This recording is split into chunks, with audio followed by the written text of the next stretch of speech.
Let me tell you about a family I know. The father was an NRI in Dubai. He had worked there for 22 years. He had built a solid portfolio of Indian mutual funds, around 85 lakhs across 4 AMCs. He had an NRE account. He had SIPs running. He was disciplined. He was doing everything right. He passed away suddenly, heart attack. He was 54 years old. His wife sitting in Kerala had absolutely no idea what to do. She did not know the fund houses, she did not know what an AMC was, she did not know how to claim the money. And the nominees, their 2 adult children, were both living abroad. One in Canada, one in the UK. It took that family nearly 2 years and a lawyer to access that money. 2 years! Not because the money was gone, the money was all there, but because nobody had set it up correctly. And nobody had left a clear process behind. This video is the one that man and millions of NRIs like him never made for their family. Today, I'm going to walk you through exactly what happens to your Indian mutual fund investments when you die abroad, what the law says, what the process is, and the 5 things you must do right now so your family is never in that situation. Before we go further, if you are new here, my name is Vinod Potail. This channel exists for one specific person, the NRI who is building wealth in India from abroad and wants real specific answers, not generic advice that ignores our situation. If that is you, subscribe right now. Everything I cover here is built for NRIs. Nothing generic, nothing that does not apply to us. Now, you might be thinking, does this not apply to everyone? If any investor dies, does their family not face the same process? Yes and no. For a resident Indian investor, the process is complicated enough. But for an NRI investor, there are at least 4 additional layers of complexity that most people never think about. First, jurisdiction. You are governed by the laws of 2 countries simultaneously. India for the investment and your country of residence for your estate. These 2 legal systems do not always speak to each other cleanly. Second, documentation. As an NRI, your KYC is different, your bank accounts are different. The repatriation rules for your heirs, especially if they are also NRIs or foreign citizens, are different. Third, nominee versus legal heir. Many NRIs add a nominee but have never updated a will. In India, a nominee is not the same as a legal heir. This is one of the most misunderstood rules in personal finance. I will explain it properly in a moment. Fourth, fund house process. Each AMC, each mutual fund company has its own claims process. If your money is spread across 4 or 5 AMCs, your family must navigate each one separately. Without documentation, without guidance, this can take years. Let me explain the most important concept in this entire video. And most NRIs, even very educated, financially aware NRIs, get this wrong. In India, when it comes to mutual funds, your nominee is not automatically your legal heir. Say that again. Your nominee is not automatically your legal heir. Here is what this means in practice.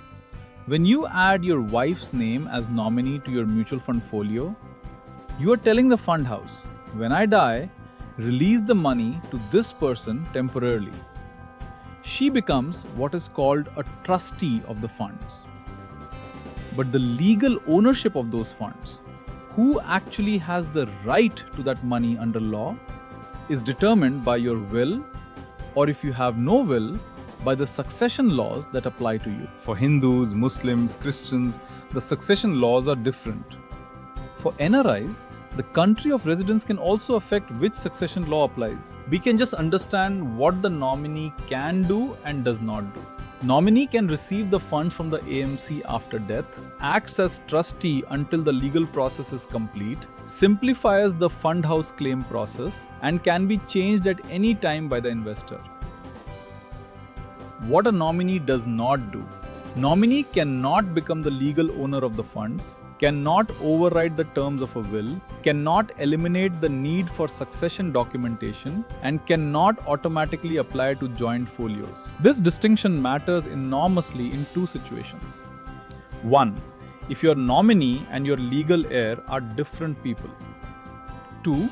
If you have no will and your legal heirs must prove their claim under succession law. In both cases, the fund house can and will ask for legal documentation before releasing funds. And this is where delays begin. Okay, so what actually happens step by step when an NRI mutual fund investor passes away? Step 1. The legal heirs or nominee must contact each AMC individually.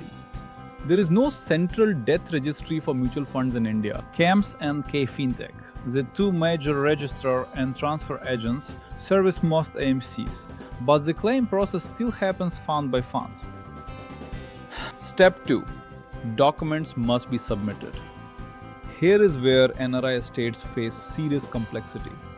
Required documents are a death certificate, KYC of the claimant, proof of relationship, succession certificate, bank account details for redemption, and FEMA repartition declaration in claimant want to move funds abroad. Step 3.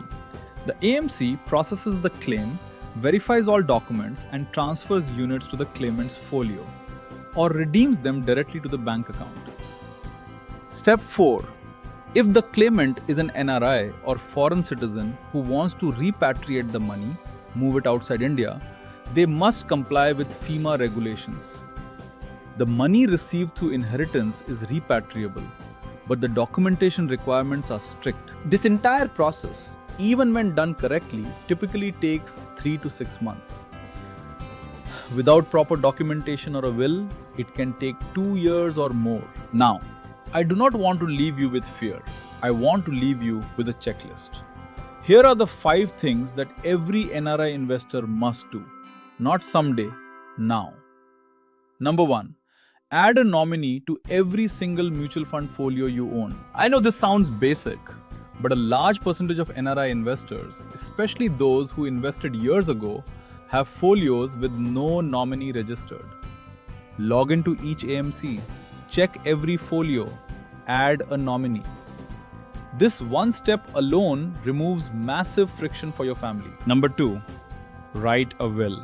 Specifically, make sure it covers your Indian assets. If you're living in the UAE, UK, or US, your local will may not automatically cover your Indian assets the way you intend.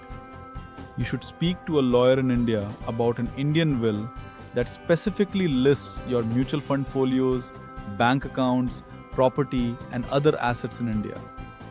This is not expensive. It is essential. Number 3.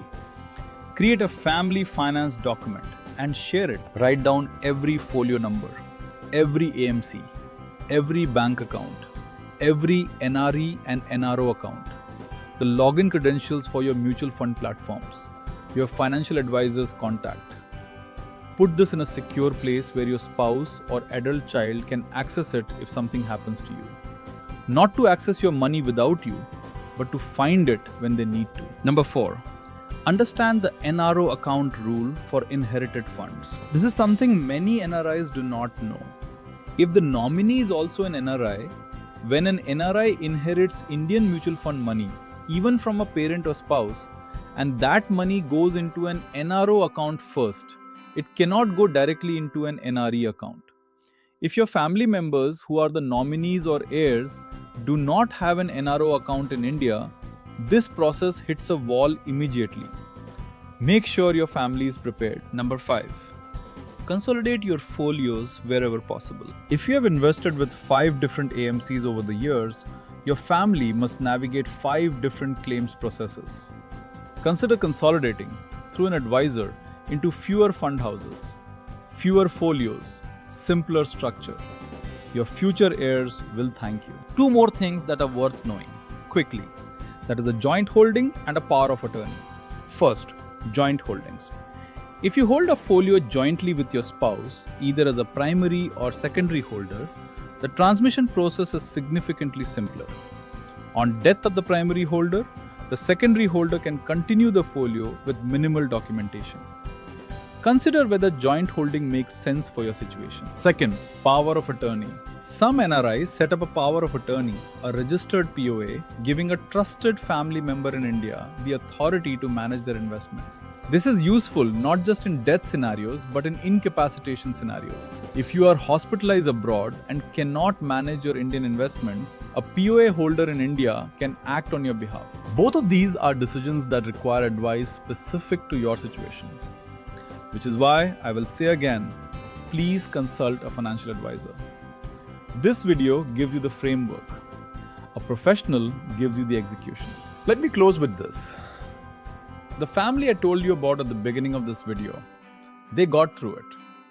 Eventually. 2 years later, the money reached the right people.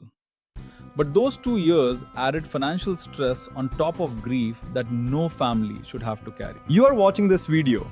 That means you care. That means you are the kind of NRI who thinks ahead. If this video helped you, share it with one NRI family member or friend right now. This is the kind of content our community does not talk about enough. Let us change that.